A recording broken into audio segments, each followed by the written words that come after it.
Hello everyone, welcome back to another TF Reviews video. Now, unfortunately, okay, so this guy, I'm running out of ideas to do characters for Decepticons, unfortunately. So, this is gonna be a really quick one. Now, unfortunately, this Decepticon, he's only been in, like, one episode with a couple of voice lines, which I think is kind of sad. I really hope he comes back. Today we're going to be talking about Soundwave. Now, with Soundwave, his voice is really good. I love it. Like, it really puts on a little bit of the creep factor, of the character, because we all know Soundwave is freaking freaky as hell. Now, fighting-wise, it was great. Like, his fighting style was very unique, very interesting.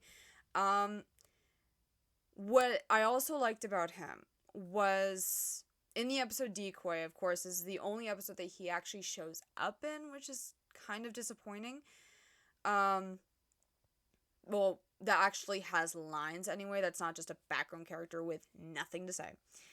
Anyway, so in Decoys, Soundwave is obviously pissed at Megatron because Megatron paired up with Optimus and basically abandoned his Decepticons for, well, to save humans. Which is kind of the opposite of what Decepticons are actually supposed to do. Now, I really want more story on this. Like, in Warzone, we got, like, the flashback. We see Megatron's betrayal of his own team, especially, like, his little banter between him and Shockwave. But we don't really see the beginning of his treachery, and that really intrigues me because there's a line that Soundwave recorded, and I love that they kept this little G1 trinket, that Soundwave just records people's audio. He recorded a line that Megatron had said, and I believe, now from the top of my head, forgive me if I said it wrong, he basically says, "This is not freedom," or something along the lines of that. And Megatron was obviously very ticked when someone used that against him. And now I totally get it.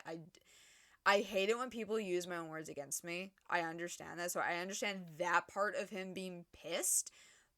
But we don't really understand or know the context behind that line. Now, because that line was said, now the voice actors have actually recorded a lot of their lines for season 2 already, because season 2 started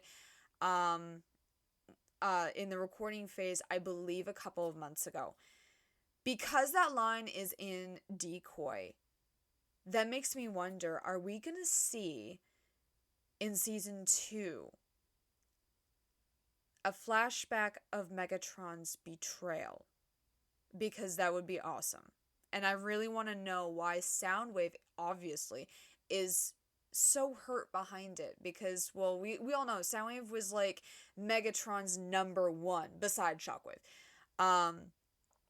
Like, in G1, I kind of had Soundwave as the Decepticon's second in command, besides Starscream. I was kind of pretend that Starscream wasn't there.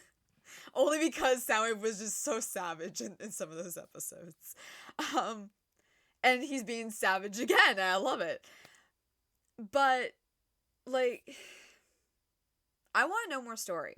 I really do.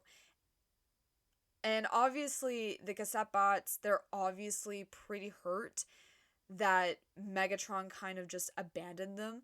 But I love that Megatron still cares for the cassette bots. In Decoy. I love it. Like, he hates the restraining bolts on these guys. He just wants them to just kind of live their life, you know? Like, everyone deserves a second chance, as I think, from what I understand from what he says, is literally just everyone deserves a second chance. And I really hope that continues. But, like, these are some of his kids, so I see like the upsetment because Soundwave is basically the dad for the cassette bots, and the home for them, as being a bloody boombox, even though he turns into a freaking jet for some reason in this series, which I don't understand. Like, I don't know. Soundwave is a very interesting character in Decoy, and I want to know more about the relationship between him and Megatron. Because we don't really see much. We see a lot of fighting. We see mainly Megatron saying the banter, but we do hear Soundwave kind of say, or call him traitor, for obvious reasons. And I want to know exactly the moment that Megatron betrayed his own team. Like, he understand, like, from what we know from outtakes, Megatron kind of tells the story of like this major battle that happened, and then that's when he kind of, in a way, betrayed his own team to risk his life and get an Earth-based vehicle mode. But, and I will say this, TFI Creations did create their own rendition of that, just to give a little bit of closure to some of those not really understanding.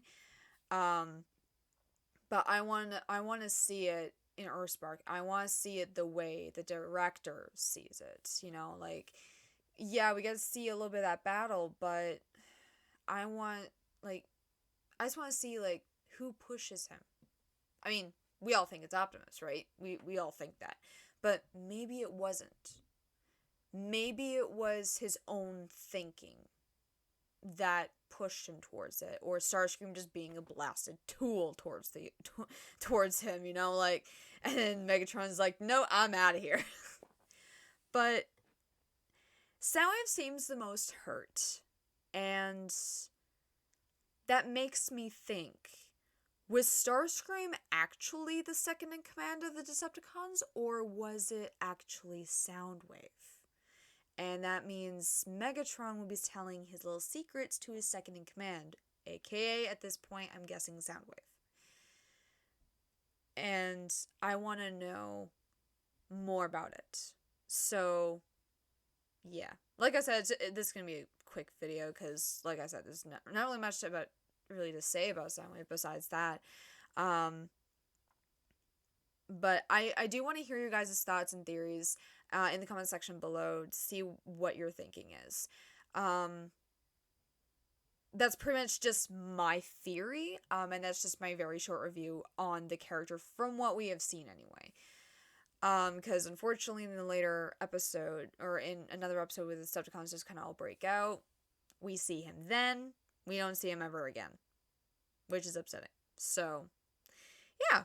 Again, I really hope we see him in season 2. I really hope we get to see a little bit more of him, especially with more lines besides quick banter. And yeah, I hope you guys enjoy the rest of your night or day. Sorry, rest of your day, and stay cool.